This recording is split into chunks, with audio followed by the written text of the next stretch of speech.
Finally exam শেষ, অনেকদিন ধরে এক্সাম চলতেছিল। সো ফাইনালি আজকে শেষ হলো, এখন কিছুদিন রিল্যাক্সে থাকা হবে। এই গরমের মধ্যে ভার্সিটিতে দুপুর টাইমটা আসাটা খুবই কষ্ট হয়ে যাচ্ছিল। সো এক মাসের জন্য এখন একটু রিল্যাক্সে থাকবো, এক মাস পর আবার এক্সাম। ভার্সিটি থেকে বের হয়ে লেবু পানিটা খেয়ে নিলাম, কারণ অনেক পরিমাণে গরম আর গলা একটু পরপর শুকিয়ে যাচ্ছিল, তাই এখান থেকে লেবু পানি খেয়ে নিলাম। তারপর চলে যায় মোগল শাহী বিরিয়ানি অ্যান্ড কাবাবে। এখান থেকে আমি বিফ তেহারি নিয়ে নিই, আর এটা লোকেশন হচ্ছে চাষারা বালুরমাঠ এমডি স্কয়ার বিল্ডিং এর অপোজিট সাইডে। এর আগে আমার এখানে ট্রাই করা হয়নি, তাই টেস্ট করার জন্য আমি এখান থেকে হাফ তেহারিটা নিয়ে নিই। আর এটার প্রাইস হচ্ছে 120 টাকা। হাফ তেহারি হিসেবে আমি পরিমাণটা খারাপ বলবো না, ঠিক আছে, একজনের জন্য, আমার মতো একজন হলে তার জন্য পারফেক্ট হবে, কারণ আমি এমনিতেও বেশি খেতে পারি না। আর গ্রান্টও বেশ ভালো ছিল। এখন টেস্ট করা পালা, টেস্ট করে বোঝা যাবে যে আসলে মজা হয়েছে কিনা। আমি ভেবেছিলাম তেমন একটা মজা হবে না, কিন্তু টেস্ট করার পর বুঝতে পারলাম আসলে তেহারিটা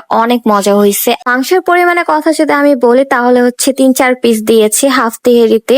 আমার কাছে মনে হয় যে ঠিক আছে, হাফ তেহারি হিসেবে 3-4 পিস পাওয়া যায়, এটা স্বাভাবিক। 120 টাকা দিয়ে এই তেহারিটা খেলে আমার মতো মানুষের পেট ভরে যাবে, এটা আমি গ্যারান্টি সহকারে বলতে পারি। যারা আমার মতো কম খেতে পারে তাদের জন্য 120 টাকা দিয়ে তেহারিটা পারফেক্ট। যারা তেহারি লাভার আছো তারা অবশ্যই গিয়ে ট্রাই করতে পারো মোগল শাহী বিরিয়ানি এন্ড কাবাবে। আজকে ভিডিও পর্যন্তই। আমার ভিডিওটা যদি তোমাদের কাছে ভালো লাগে অবশ্যই লাইক কমেন্ট শেয়ার করে দিবে, পেজটিকে ফলো করে দিবে, আর ইউটিউব চ্যানেলটিকে অবশ্যই সাবস্ক্রাইব করে দিবে। দেখা হবে নেক্সট ভিডিওতে। আল্লাহ হাফেজ।